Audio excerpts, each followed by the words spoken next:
Bonjour Bertrand Badi. Bonjour et bienvenue. Merci de nous accueillir pour Alma Ojal Jedida. Vous êtes un politologue français de renommée internationale. Vous êtes professeur émérite à l'Institut d'études politiques de Paris. Vous êtes un spécialiste des relations internationales et notamment reconnu pour vos travaux qui portent sur la mondialisation, les rapports de puissance et le rôle des sociétés dans la politique internationale. Vous êtes l'auteur de nombreux ouvrages de référence et vous contribuez depuis plusieurs décennies à renouveler la compréhension des transformations de l'ordre international. Donc aujourd'hui, je vais vous poser 9 questions pour aborder des sujets d'actualité du Moyen-Orient au travers de votre pensée et de vos ouvrages. Et ma première question va essayer de faire un lien entre vos travaux et le Moyen-Orient. Donc dans beaucoup de vos travaux, vous montrez les limites d'une lecture du monde centrée sur les États. Or, le Moyen-Orient est justement une région où les États ont souvent été fragiles, contestés, construits de l'extérieur. Est-ce que cette région a joué donc un rôle particulier dans votre réflexion sur les relations internationales? Et si oui, pourquoi?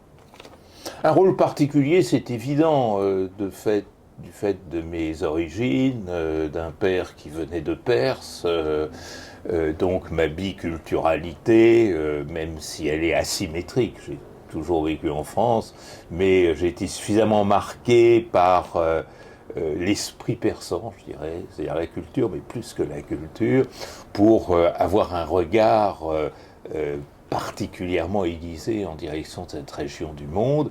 Et puis, il faut dire, je dirais plus malheureusement qu'heureusement, parce qu'il y a beaucoup de souffrance derrière tout ça, le Moyen-Orient est un peu le cratère du monde.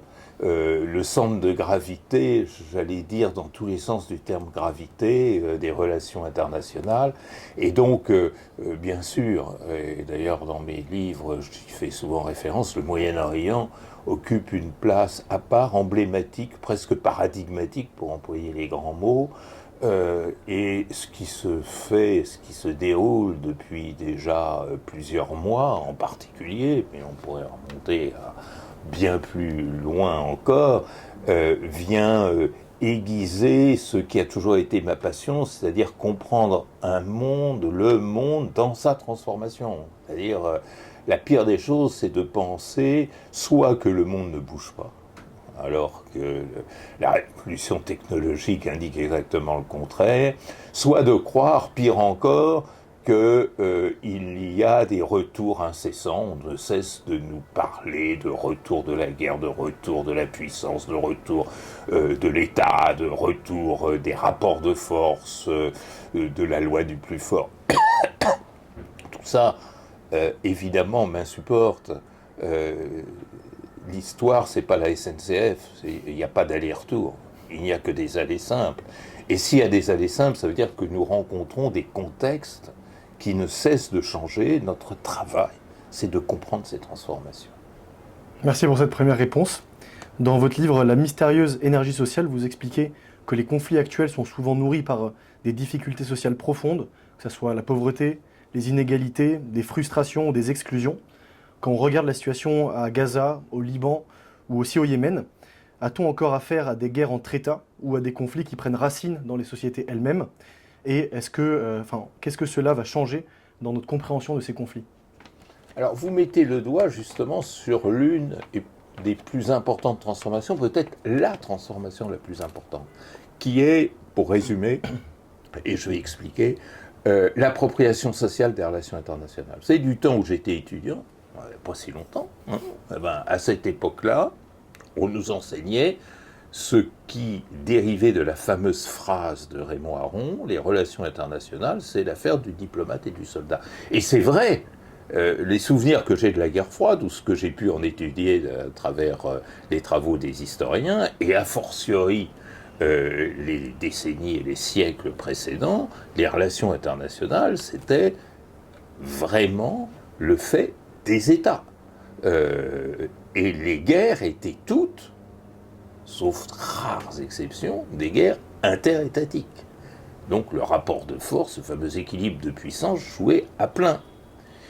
Et depuis, difficile de donner une date, mais certainement un demi-siècle, on rencontre là le temps de l'agonie de la bipolarité, mais surtout le temps de l'accomplissement de la mondialisation, et derrière ça, surtout, et on n'en prend pas suffisamment la mesure, les transformations de la communication. C'est-à-dire, nous sommes dans un monde de visibilité absolue.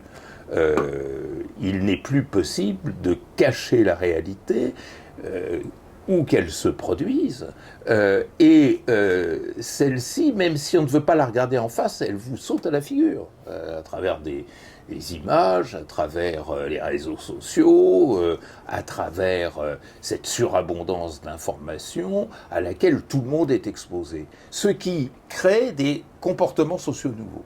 D'abord, une ouverture très grande des opinions, des comportements, aux questions internationales. Autrefois, on disait « Oh, l'opinion publique ne s'intéresse pas aux questions internationales ». Ça, c'est complètement faux. Maintenant, quand je vais faire des conférences au fin fond de la France, généralement dans des toutes petites villes, sur des questions internationales, j'ai tendance à me dire « Il n'y aura pas grand monde », puis il y a 300 personnes, parce que les gens veulent vraiment entendre parler du monde, parce qu'ils savent aussi, c'est le deuxième élément, que tout ce qui se passe dans le monde les concerne directement. Tout ce qui se passe dans le monde a un effet étroit, puissant, sur chaque individu, quel qu'il soit.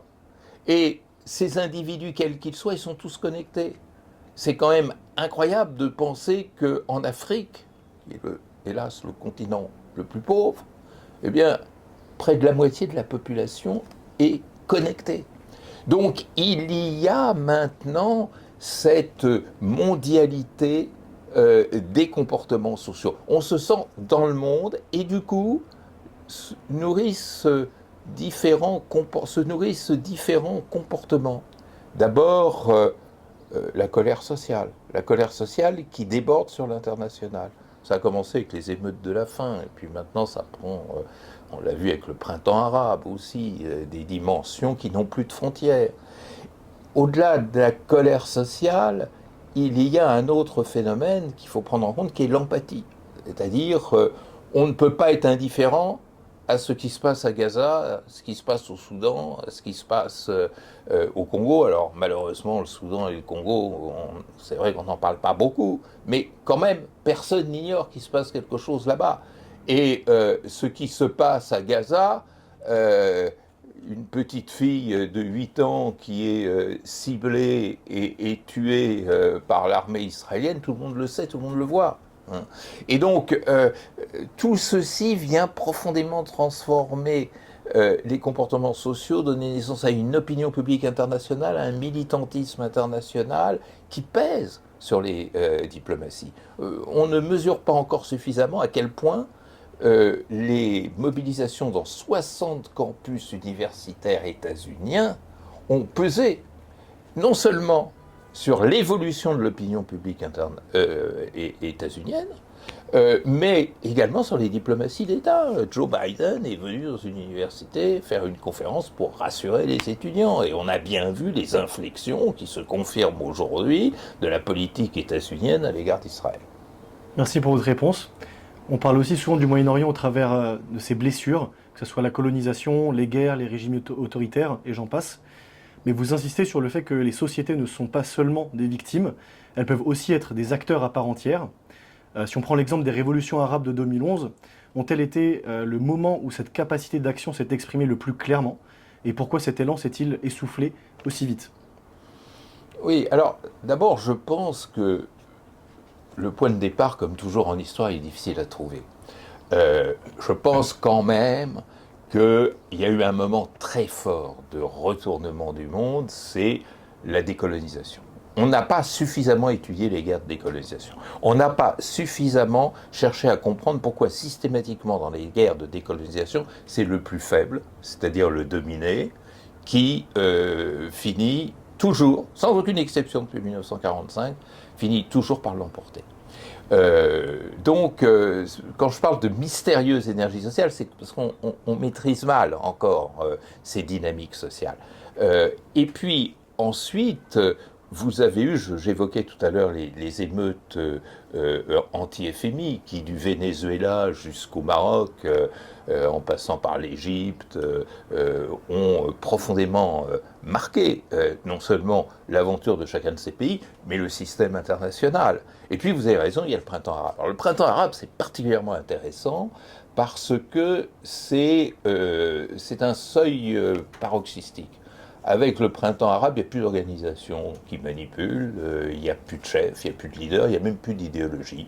Il y a les sociétés, les acteurs sociaux, essentiellement des jeunes d'ailleurs, qui directement font irruption sur la scène nationale, régionale et internationale, qui s'emparent non seulement de sujets nationaux, domestiques, diraient les anglo-saxons, mais également de sujets internationaux, et qui ont laissé les régimes en place comme pantois. C'est-à-dire Moubarak, qui était le dictateur égyptien de l'époque, il n'a même pas su réagir. Ben Ali, en Tunisie, ça a été exactement la même chose. D'un certain point de vue, même si l'histoire est très différente, en Algérie, on a vu que pendant toutes ces années de plomb, le gouvernement FLN n'a pas su adopter une autre attitude que celle de la réaction protectrice. Et donc, c'est une nouvelle page qui s'écrivait. Alors, vous dites, là j'ai un léger désaccord avec vous, que ça s'est essoufflé, ça a disparu. Oui, d'un certain point de vue, parce que c'est vrai que dans tous les exemples que j'ai donnés, on a assisté à une réaction autoritaire. À la place de Moubarak, après un intermède extrêmement bref, on a eu le droit à la dictature du maréchal Sissi. En Tunisie, on voit vers quoi on se dirige, c'est pas tellement mieux que Ben Ali, et tout ceci mérite effectivement analyse et réflexion. Il y a quand même quelque chose qui reste, et qui, à mon sens, pèse sur l'histoire, qui est que les comportements sociaux ont changé.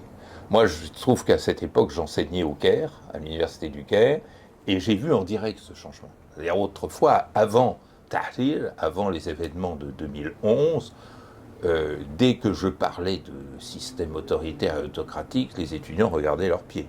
Et il n'était pas question d'ouvrir une discussion là-dessus. Après le printemps arabe, ils ont pris la parole et ils ne l'ont pas abandonnée. C'est-à-dire qu'il y a une conscientisation, une force de la conscience politique qui n'a pas son pareil. Et ça, c'est pas éteint.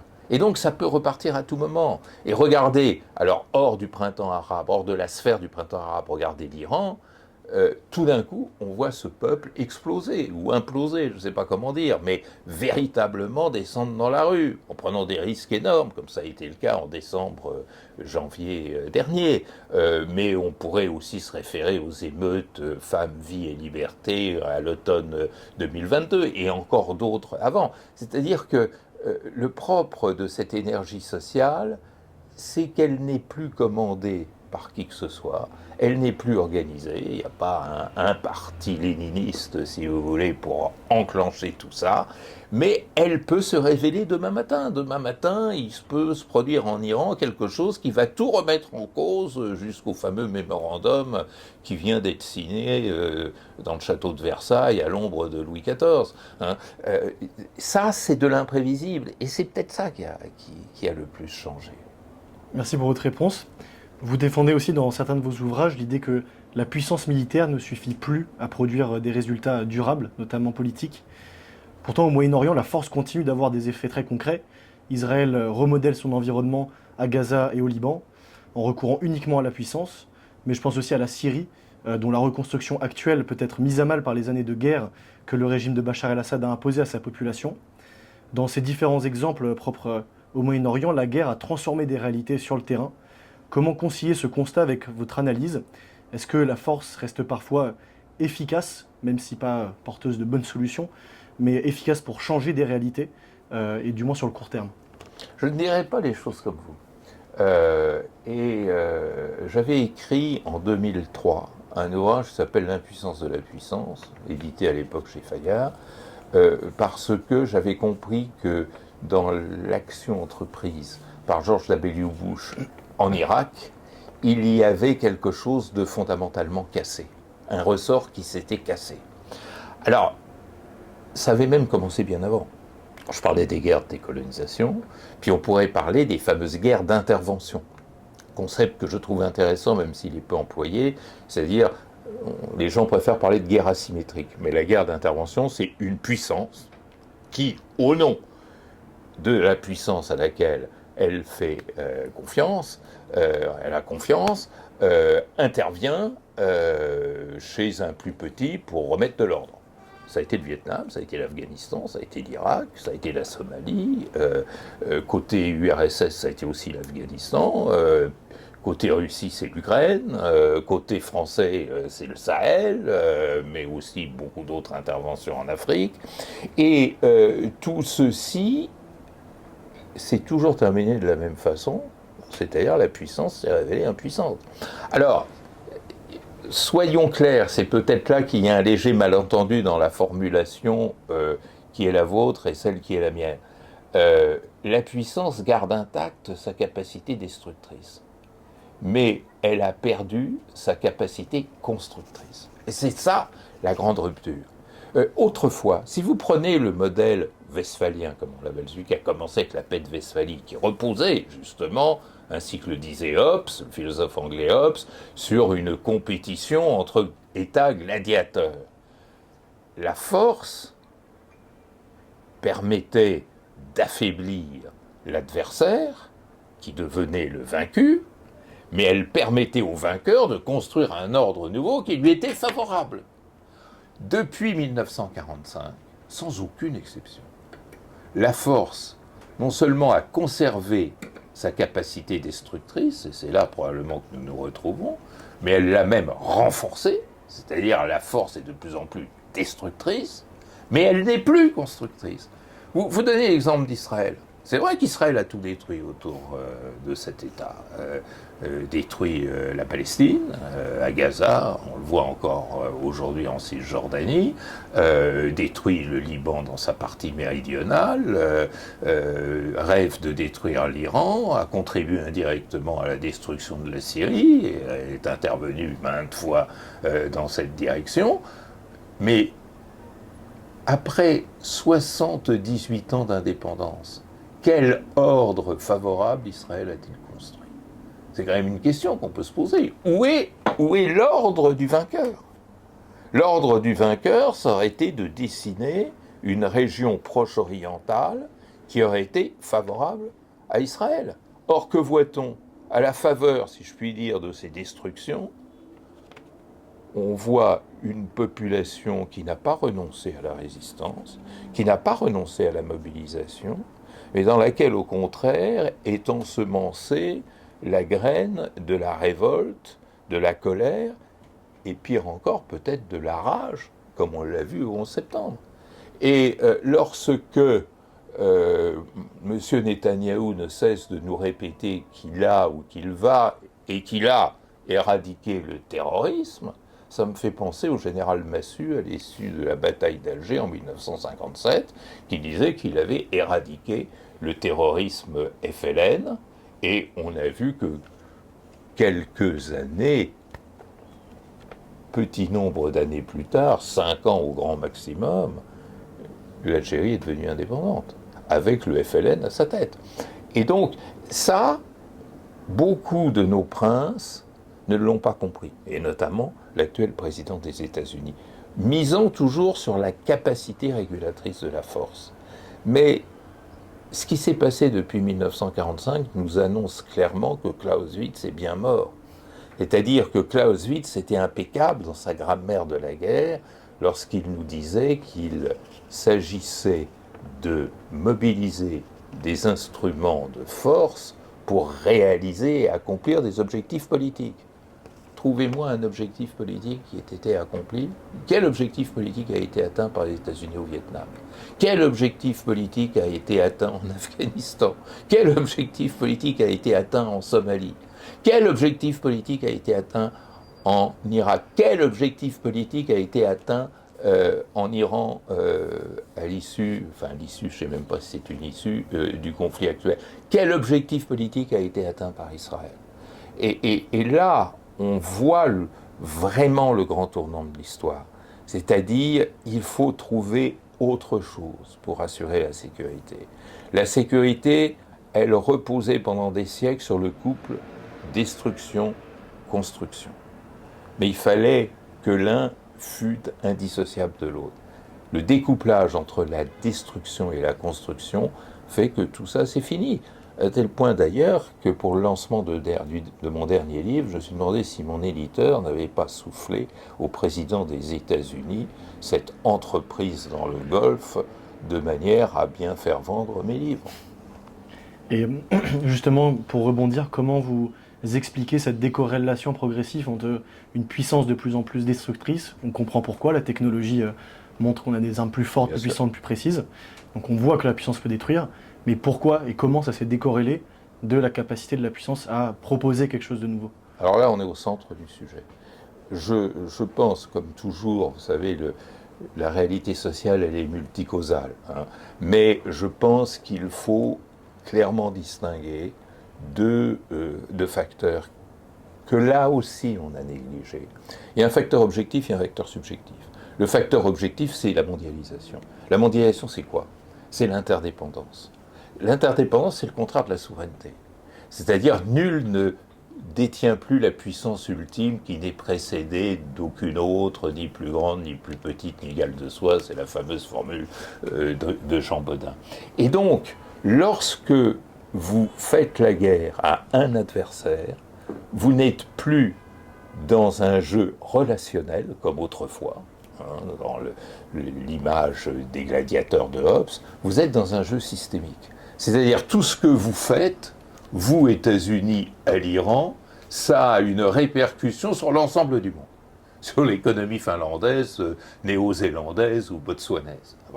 Et donc cette logique d'interdépendance rend impossible, en tous les cas fortement improbable, la transitivité de la destruction à la construction. Parce que plus personne ne peut contrôler l'ordre. Autrefois, l'ordre était contrôlé par les mécanismes hégémoniques. Aujourd'hui, dans une situation d'interdépendance, l'hégémonie n'est plus possible. Parce que le faible dépend toujours du fort, mais le fort dépend de plus en plus du faible. C'est-à-dire, M. Trump, pour parler en langage concret, lorsqu'il s'est attaqué à l'Iran, il a vu peu à peu, un peu du fait, mais pas seulement de l'habileté stratégique du régime iranien, il a vu tout d'un coup que tout ce qu'il faisait agissait directement sur tous les aspects du système mondial. L'économie mondiale, l'approvisionnement énergétique, les opinions publiques internationales, les jeux diplomatiques, les jeux d'alliance, on l'a bien vu avec notamment les monarchies du Golfe, et que donc ce jeu systémique empêchait la transitivité de ces bombardements destructeurs vers un nouvel ordre construit. Ça, c'est un premier élément. Et puis, il y a un autre élément plus subjectif, qui est ce dont on parlait tout à l'heure, la résilience sociale. C'est-à-dire, désormais, les sociétés, les acteurs sociaux ont leur mot à dire. Ils ont réagi. Et on a vu immédiatement comment l'opinion publique états-unienne, mais d'une façon générale l'opinion publique mondiale, se mettait au travers de la route de la guerre. Autrefois, ce n'était pas possible. Lorsque Louis XIV et même Raymond Poincaré décidaient de telle ou telle initiative militaire, ils ne s'occupaient pas de ce que l'IFOP pouvait lui annoncer. Donc, il y a là une rupture. Donc, non seulement il y a cette opinion publique qui réagit, mais exactement comme en Ukraine. Vous ne pouvez pas, du bureau de la Maison-Blanche, substituer un ordre à un autre sans passer par la médiation sociale. Ça, c'est quelque chose de très, très nouveau également. J'en viens à un autre concept sur lequel vous avez travaillé, qui est celui de la paix. Dans l'art de la paix, vous expliquez qu'une paix durable ne peut pas reposer uniquement sur des accords entre dirigeants. Pourtant, au Moyen-Orient, on a connu plusieurs accords historiques, si on pense à Camp David, aux accords d'Oslo, plus récemment aux accords d'Abraham, sans que pour autant cette région ne soit véritablement pacifiée.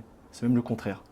Que nous apprennent ces expériences sur les limites de la diplomatie traditionnelle et de ces accords entre dirigeants, entre États? Alors, vous parlez des accords d'Oslo, vous parlez des accords dits d'Abraham, mais est-ce qu'ils ont fonctionné? est-ce qu'ils n'ont jamais fonctionné? Et ça m'amène à une réflexion plus générale qui dépasse la région et qui me frappe beaucoup. C'est que depuis 1945, d'abord, on n'ose plus employer le terme traité de paix. Si vous avez remarqué, on parle d'accord de paix. Nous, à l'école, au lycée, à l'université, on a appris tout ce chapelet de traités de paix, Münster, Osnabrück, Utrecht, Rastatt, Nimègue, Rijswijk, Pyrénées, Aix-la-Chapelle, enfin bon, je ne vais pas faire toute la litanie. C'était des traités de paix. Ça voulait dire quoi? Ça voulait dire que les États envoyaient des plénipotentiaires qui négociaient justement cet ordre nouveau dont je vous parlais tout à l'heure. Et cet ordre, le vaincu était obligé de l'accepter du fait de la force du vainqueur, en modulant par ce que Machiavel appelait la ruse, c'est-à-dire savoir rééquilibrer indépendamment du rapport de force. Ça marchait. Mais le dernier vrai traité de paix, il date de quand? 1856, traité de Paris, mettant fin à la guerre de Crimée de l'époque. Si vous réfléchissez bien, il y a eu un traité, des traités de Versailles suite à la Première Guerre mondiale, mais ça n'a jamais été des traités négociés entre vainqueurs et vaincus. Le traité de Versailles, il a été négocié entre vainqueurs et imposé aux vaincus. Et puis à la fin de la Seconde Guerre mondiale, il n'y a pas eu de traité du tout. Il n'y en a toujours pas. Traité mettant fin à la Seconde Guerre mondiale, qui pourtant date maintenant de 81 ans. Si vous regardez ce qui s'est passé après 1945, non seulement on abandonne le terme de traité de paix, parce qu'on sent bien que ça colle plus, mais on va parler prudemment d'accords de paix, et la plupart de ces accords de paix, la quasi-totalité de ces accords de paix n'ont pas fonctionné. Vous citiez Oslo. Oslo, 7 ans après, c'était fini. Les accords dits d'Abraham, bon, il y en a un qui a disparu dans les sables, c'est celui qui a lié le Soudan à Israël. Et puis les autres, c'est géré, je dirais, de manière bricolée, pragmatique, de manière assez efficace côté Émirats Arabes Unis et Maroc pour des raisons propres à chacun de ces pays et de façon déjà moins évidente si vous prenez par exemple le Bahreïn. Bon, alors laissons ça de côté, mais remarquons que les accords d'Alger, 14 mai 2015, sur le conflit au Mali, ça n'a jamais marché. Les accords d'Arusha sur le Rwanda, un an après, il y a eu le génocide des Tutsis. Si vous prenez, alors je pourrais tous vous les citer, accord de Libreville, accord de Lagos, accord d'Abidjan, tous ces accords, généralement, n'ont pas de lendemain parce qu'ils essayent de projeter la vieille grammaire sur une réalité internationale autrement plus complexe. Vous savez, il y a un mot qui m'énerve pendant tout le temps, qui est le mot transaction. Alors on dit que c'est le deal, la transaction, et puis Trump, ce serait le parangon de l'esprit transactionnel, etc. Mais la transaction, ça ne fonctionne plus aujourd'hui, parce que, comme je disais tout à l'heure, la réalité, elle est systémique, elle est autrement plus complexe et plus épaisse à gérer. Prenez le conflit ukrainien. Ça fait 4 ans et quelques mois qu'on ne cesse de dire il faut une négociation, il faut une négociation, il faut une négociation. On voit bien que de Anchorage jusqu'aux différents rebondissements qu'on a vécus depuis, aucune logique transactionnelle n'est en mesure de progresser. En revanche, parce qu'il ne faut pas toujours être négatif, si vous prenez l'Europe, il y a eu un moment de succès qui a été Helsinki 1975. Mais ce n'était pas une transaction, c'était un accord systémique. C'était justement tout le système qui se remodelait. Alors, quand le mur est tombé, on a dit, de toute façon, c'est pas la peine de discuter avec les Russes, ils sont vaincus, c'est nous les vainqueurs, on va imposer notre ordre. Mais là, c'est la même chose.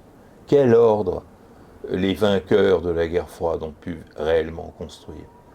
Le seul résultat, ça a été de construire une Russie humiliée qui est devenue porteuse de rage et qui a fabriqué un autocrate qui n'a qu'une idée, qui est de « make Russia great again ». Et donc on se retrouve dans une logique qui ne s'essouffle pas parce que justement, on ne sait pas gérer de manière systémique cette situation. Il faudrait un grand Helsinki 2, une nouvelle conférence sur la sécurité en Europe. Et vous écrivez aussi sur la paix que cette paix, elle doit s'appuyer sur les sociétés autant que sur les États. Bien sûr. Mais au Moyen-Orient, les espaces de participation sont souvent réduits et de nombreux acteurs sociaux sont affaiblis. Qui peut aujourd'hui dans cette région porter un projet de paix? Et voyez-vous des forces sociales capables de jouer ce rôle? C'est un peu plus complexe que ça, parce que on parlait du printemps arabe tout à l'heure et a montré que les sociétés arabes n'étaient pas atones.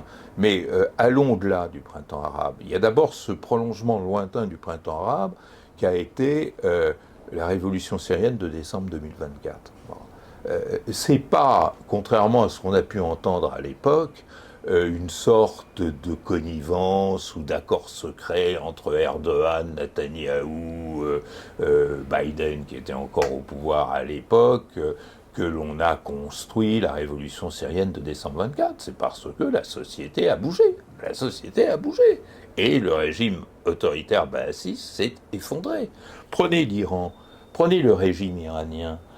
Ce régime iranien, par au moins deux fois, en l'espace de 3 ans et demi, 4 ans, a bougé, de 3 ans même, a bougé.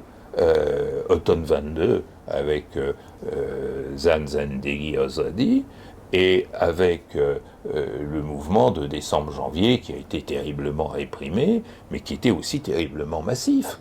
Donc les sociétés, elles n'arrêtent pas de bouger. Et pourquoi croyez-vous que Mohammed Ben Salman, le prince héritier d'Arabie Saoudite, soit si réticent à signer un accord dit d'Abraham, par exemple, avec Israël, ou à emboîter le pas des États-Unis trumpiens dans les différents aspects de la crise du Moyen-Orient? C'est parce qu'il a une opinion publique, et cette opinion publique le met sous surveillance. Il n'y a pas besoin qu'il y ait une démocratie pour que les dynamiques sociales, l'énergie sociale s'expriment. Je dirais même les régimes autocratiques peuvent fomenter une énergie sociale encore plus vive parce qu'il y a ce mécontentement par rapport à la répression et à l'autoritarisme. Puis regardez les Palestiniens. Alors là, les Palestiniens, on leur a dénié le droit de s'ériger en communauté politique, ils n'ont aucune institution politique, mais ils sont debout, droit debout.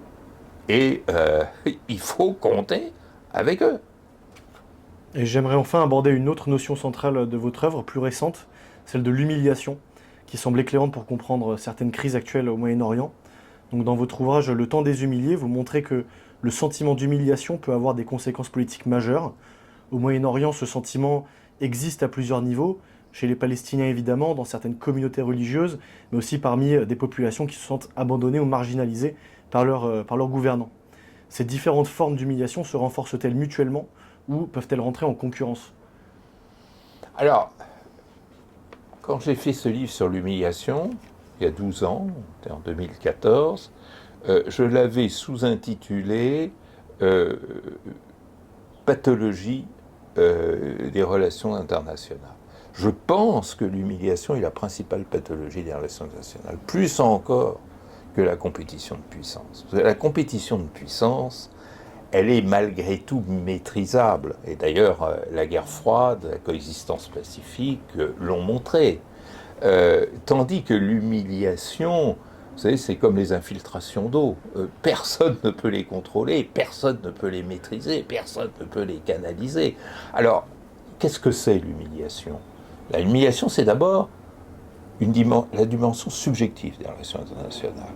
Et ça, à force d'être marqué par l'obsession stratégique, on a oublié l'autre bout, en quelque sorte, des relations internationales, qui était ces schémas cognitifs, cette vision du monde qu'il y avait à l'intérieur des sociétés.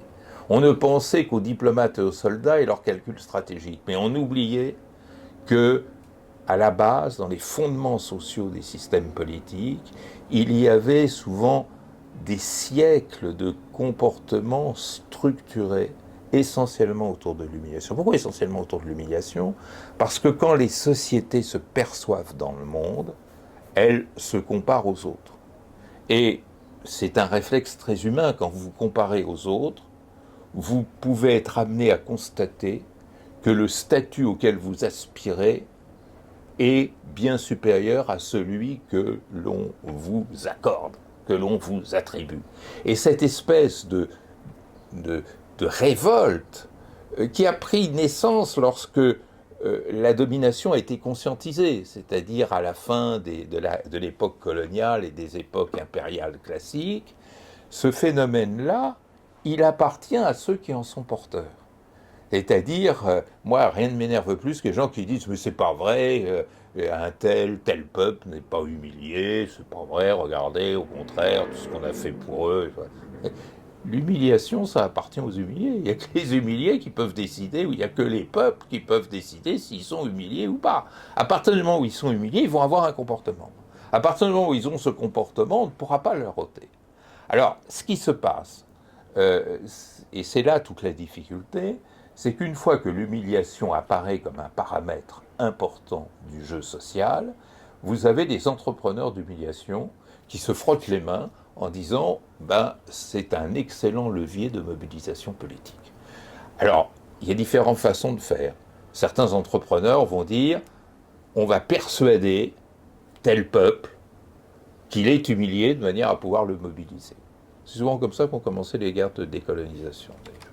Vous en avez d'autres plus prudents, et là je pense à ce qui se passe en ce moment tant en Russie qu'aux États-Unis, mais aussi d'un certain point de vue en Europe. On sent qu'il y a des germes d'humiliation dans des comportements sociaux faits de frustration, de déception, de désillusion. On va y faire écho en inventant Make America Great Again, Make Russia Great Again, ou cette espèce de néo-nationalisme, souverainisme, voire suprémacisme qui pousse un peu partout dans le vieux monde. Et là, on s'aperçoit d'un paradoxe, mais est-ce que véritablement l'humiliation reste la propriété des humiliés ou est-ce qu'elle n'est pas manipulée? Est-ce qu'elle ne devient pas un stratagème politique? Et souvent, ça devient un stratagème politique. Mais c'est un stratagème politique qui n'est pas sans limite. C'est-à-dire, il reste quand même sous contrôle de cet esprit d'humiliation. Et c'est tout le jeu qui est en train de se faire actuellement et qui est un jeu indécis, incertain. Maintenant, vous avez raison aussi de dire qu'il y a plusieurs raisons d'être humilié, il y a plusieurs foyers d'humiliation. De temps en temps, on parvient à les combiner et à les accorder. De temps en temps, l'un se révèle contre l'autre, bien sûr, mais à chaque fois on revient à la même case, et c'est celle sur laquelle je travaille, qui est de se dire, mais maintenant, quand on analyse une question de relations internationales, il faut se poser la question de la complexité du paramètre social qui l'accompagne. C'est ça. Moi, je ne dis pas que l'histoire est écrite, que voilà, il y a des peuples humiliés, puis il y a des peuples humiliateurs, et puis les humiliés, ils vont l'emporter sur les humiliateurs, ou les humiliateurs vont écraser les humiliés. J'ai jamais dit une chose pareille. Ce que je dis, c'est un paramètre. Faut l'introduire dans notre analyse et voir comment il évolue et comment il se constitue. Et justement, comment ce paramètre, quelle humiliation, permet d'éclairer ou de comprendre d'une autre façon les événements du 7 octobre 2023 et ce qui s'en est suivi, d'une part et d'autre? Vous savez qu'il vaut mieux que je ne réponde pas à cette question parce que je pourrais être accusé d'apologie du terrorisme. Pourtant, le terrorisme qui est une face terrible de la violence, qui n'est qu'une des faces de la violence d'ailleurs, mais c'est une face terrible de la violence, ça s'explique sociologiquement, et ça s'explique sociologiquement par l'humiliation non calmée. C'est-à-dire un peuple qui a été humilié pendant des décennies, il passe peu à peu de la prise de conscience de l'humiliation à la colère, puis ensuite de la colère à la rage. Et la rage, ça donne effectivement le 7 octobre, mais ça donne aussi bien d'autres événements tragiques que notre histoire mondiale a pu connaître. Donc, il y a un lien intime entre l'humiliation et la violence. Mais vous savez,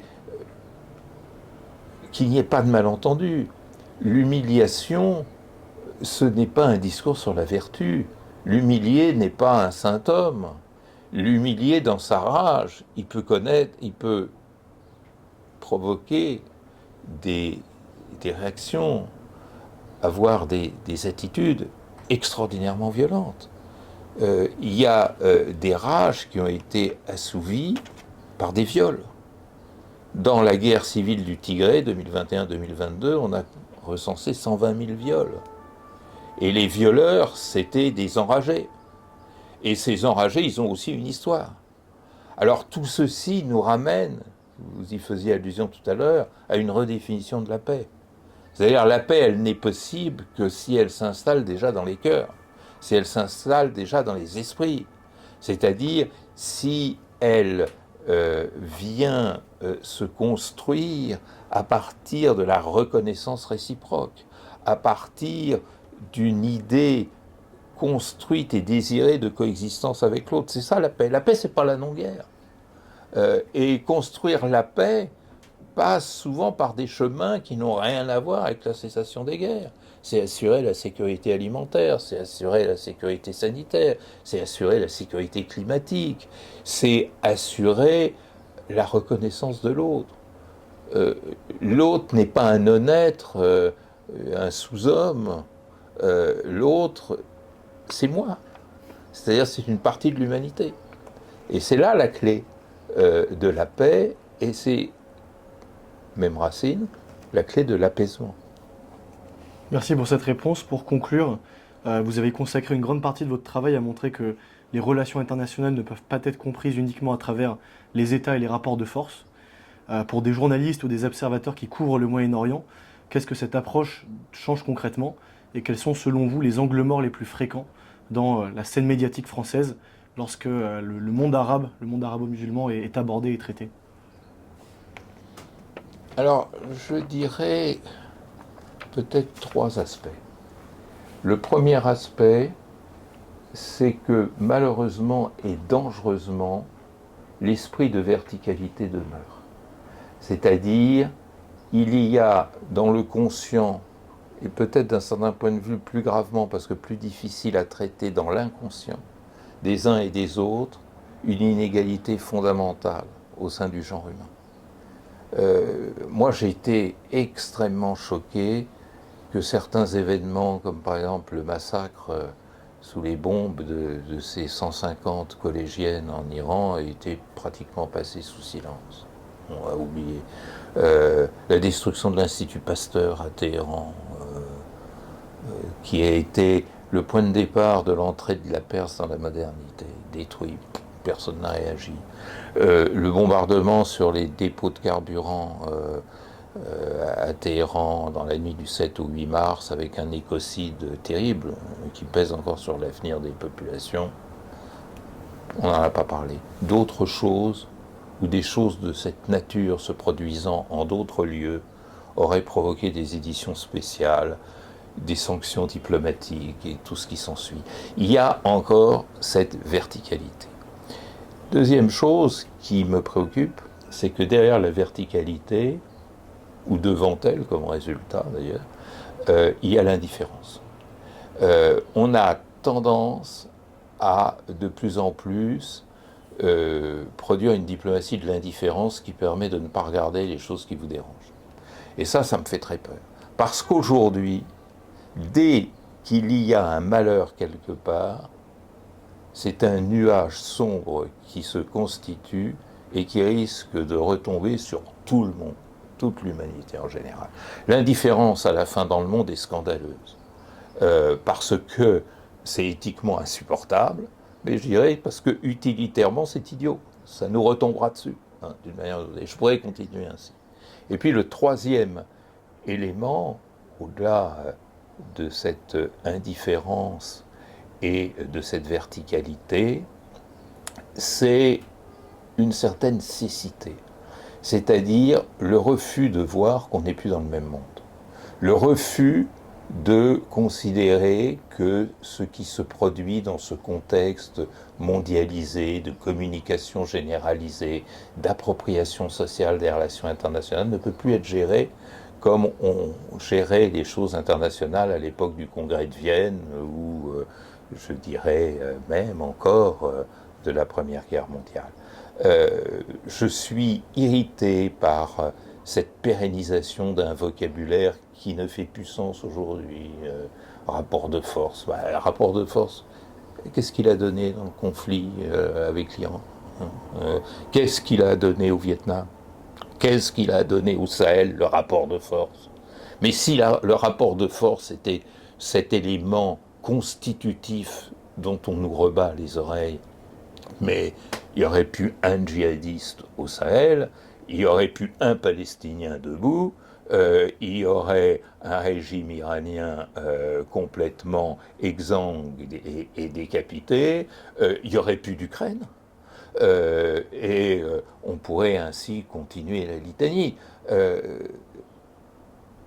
En ne voulant pas voir que le monde a changé, on nous parle de la puissance comme source de liberté. Mais c'est incroyable d'en arriver à une telle naïveté quand on voit que la puissance n'apporte plus la liberté. Elle a pu la retirer à beaucoup de peuples, mais elle ne l'a apportée à aucun.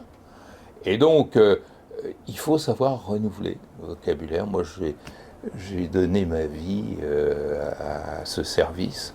Je ne sais pas si ça servira à grand-chose. De toute façon, moi, à mon échelle, probablement pas. Mais en tous les cas, il serait temps, pour employer une formule anglo-saxonne, j'ai horreur des anglicismes, de enlever le coton qu'il y a sur les yeux de nos princes. J'en ai fini avec mes questions. Merci beaucoup pour votre temps et votre accueil, Bertrand Badier, pour Alma Oja Al Jadida.